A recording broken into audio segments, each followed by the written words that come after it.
दोस्तों नमस्कार और आप देख रहे हैं कांडी बनारसी में आपका स्वागत है। जन्मदिन तो सारे लोग मनाते हैं, लेकिन आज एक ऐसे लोग से हम आपको मिलवाएंगे जो अपना जन्मदिन तो मनाए, लेकिन जन्मदिन के साथ साथ एक संकल्प भी लिए हैं। सीधे तौर पे चलते हैं और बात करते हैं। सर, अपना परिचय बता दीजिए। ओम प्रकाश अंबेडकर, उप प्रधानाचार्य डीएवी इंटर कॉलेज वाराणसी, पूर्व अध्यक्ष SC/ST स्टूडेंट्स यूनियन BHU, पूर्व अध्यक्ष SC/ST OBC backward minorities students union BHU, राष्ट्रीय अध्यक्ष संविधान सेना भारत। ठीक है सर, इतने सारे आपको पद मिला है और आज आपका बर्थडे है। सबसे तो बहुत आपको ढेर सारी शुभकामनाएं, क्योंकि आप 55 साल देखे हैं, बहुत नज़दीकी से देखे हैं। आज के परिवेश में बहुत सारे लड़के हैं किट्टी पार्टी मनाकर और ढाबा पे जाकर कहीं ना कहीं जन्मदिन मनाते हैं, लेकिन आज अपने परिवार के साथ आप ये बर्थडे मनाए हैं। क्या कुछ संकल्प लिए हैं? हमने ये संकल्प लिया है कि कोई भी पुत्र हो या कोई भी पुत्री हो, वो अपने माता पिता की सेवा करे। जिस माता पिता ने इस धरती पर जन्म दिया है उसको पूरी तरह से आप सम्मान दें। अपने माँ बाप को, जिन्होंने जीवन के प्रारंभिक जीवन में जब आप पैदा हुए, जब आपकी स्थिति बच्चे जैसी थी, उस समय माँ बाप का रोल जो है बहुत ही संघर्षशील होता है। किन किन परिस्थितियों से, किन किन समस्याओं को झेल करके माँ बाप जो है अपने पुत्र और पुत्री को पैदा करते हैं। आज जो वर्तमान परिवेश है, बच्चे अपने माँ बाप को अनाथालय में छोड़ आ रहे हैं, माँ बाप को से दूरी बना रहे हैं। कई भाई बहन हैं तो वहाँ माँ बाप का बंटवारा कर रहे हैं। ऐसी स्थिति में मुझे फिल्म बागवान की भी याद आती है, जिसमें आपने अमिताभ बच्चन जी के साथ देखा। उसमें हेमा मालिनी भी हैं, जो है उनकी पत्नी के रोल में। उनके पास 3-4 बच्चे हैं जिन्होंने अपने माँ बाप को घृणात्मक दृष्टि से जो है दूरी बनाना शुरू कर दिया, उनको दूर कर दिया। लेकिन एक सलमान खान के रूप में जो हीरो आते हैं, जो उनके जो है वो एडॉप्टेड सन हैं, और एडॉप्टेड सन जो है अपने माँ बाप को इतनी ऊंचाई तक उठा करके, सलमान खान का जो कैरेक्टर है वो इतना ज़्यादा स्ट्रांग हो जाता है कि जो एडॉप्टेड सन है उसने माँ बाप को अपने जो है सगे माँ बाप से ऊंचा स्थान दिला करके भारतीय व्यवस्था में यह साबित कर दिया कि अगर जो है सगे बच्चे काम नहीं आएंगे तो एडॉप्टिव सन भी माँ बाप का साथ दे सकता है। इसलिए मैं भारत ने विश्व के सभी लोगों से कहना चाहूँगा कि अपने माता पिता की सेवा करिए, उनके दुख सुख में खड़े रहिए। उनके साथ कोई भी कष्ट हो तो आप उनका साथ दीजिए, उनके दुख दर्द में, उनके दवा दारू में सारी व्यवस्था करिए। अपने माँ बाप को किसी भी परिस्थिति में अनाथालय भेजने का काम मत करिए। सर, आप काफ़ी समय दिए हैं शिक्षा को लेकर। आज के परिवेश में जिस तरीके से लगातार सरकार कह रही है कि बहुत बेहतर व्यवस्था है, और आप एक शिक्षक भी हैं और प्रिंसिपल भी हैं, क्या कहेंगे इसके लिए?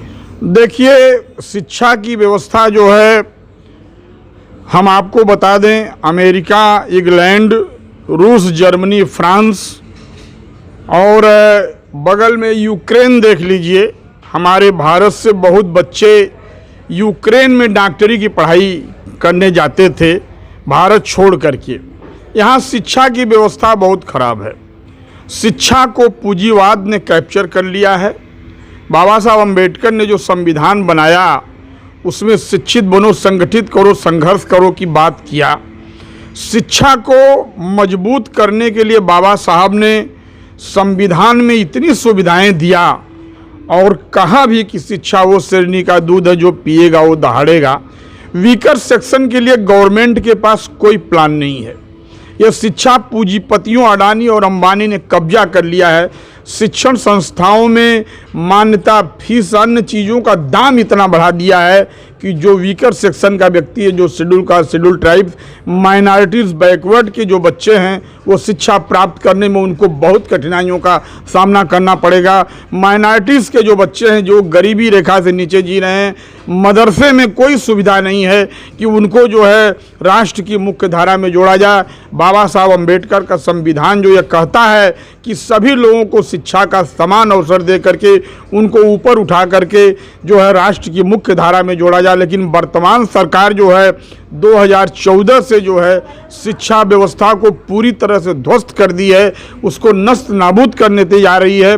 जितने भी शिक्षण संस्थान हैं उनको प्राइवेट सेक्टर में करके उसमें जो फीस इतना बढ़ा दे रही है कि जो गरीब के बच्चे वो एडमिशन नहीं ले सकते हैं, और जो लोग पढ़ाई के विषय में सोच रहे हैं वो अपना नाम नहीं लिखा सकते हैं। हाई स्कूल इंटर करते करते बीए, एमए, पीएचडी और मेडिकल और आईआईटी, इंजीनियरिंग अन्य संस्थानों में एडमिशन लेने के लिए इतना ज़बरदस्त फीस है, जो कि एक गरीब आदमी, वीकर सेक्शन का आदमी, शेड्यूल कास्ट का आदमी, शेड्यूल ट्राइब का और माइनॉरिटी का आदमी, बैकवर्ड का आदमी इसको अफोर्ड नहीं कर सकता है, वो एडमिशन नहीं ले सकता है और राष्ट्र की सेवा करने में वो असमर्थ हो जाता है।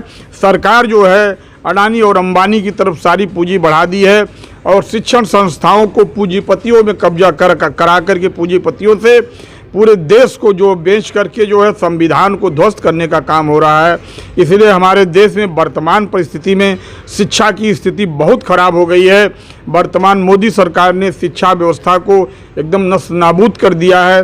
ये लोग मंदिर और मस्जिद की लड़ाई में जो है भारत के भविष्य के साथ खिलवाड़ कर रहे हैं। अमन और चमन, मुसलमान, दलित और हिंदू कोई भी एक साथ बैठने में आज स्थिति बहुत खराब हो गई है। इसलिए मैं कहूँगा कि जब तक शिक्षा व्यवस्था नहीं मजबूत होगी, जब तक शिक्षा व्यवस्था को हम सही ढंग से जो है सेकुलरिज्म के आधार पर नहीं करेंगे, तब तक हम समाज को और देश को मजबूत नहीं कर सकते। ठीक है, तो सुने आज ओपी अंबेडकर को, जिन्होंने अपने जन्मदिन पे सारी चीज़ें बताई और बेबाकी से बताए हैं जिस तरीके से वर्तमान सरकार कर रही है, जिस तरीके से लगातार ये कहा जा रहा है कि 2014 के बाद सारी व्यवस्थाएं बदल गई हैं, लेकिन जो शिक्षा से जुड़ा व्यक्ति सच्चाई बता रहे हैं कि ऐसा कुछ है नहीं।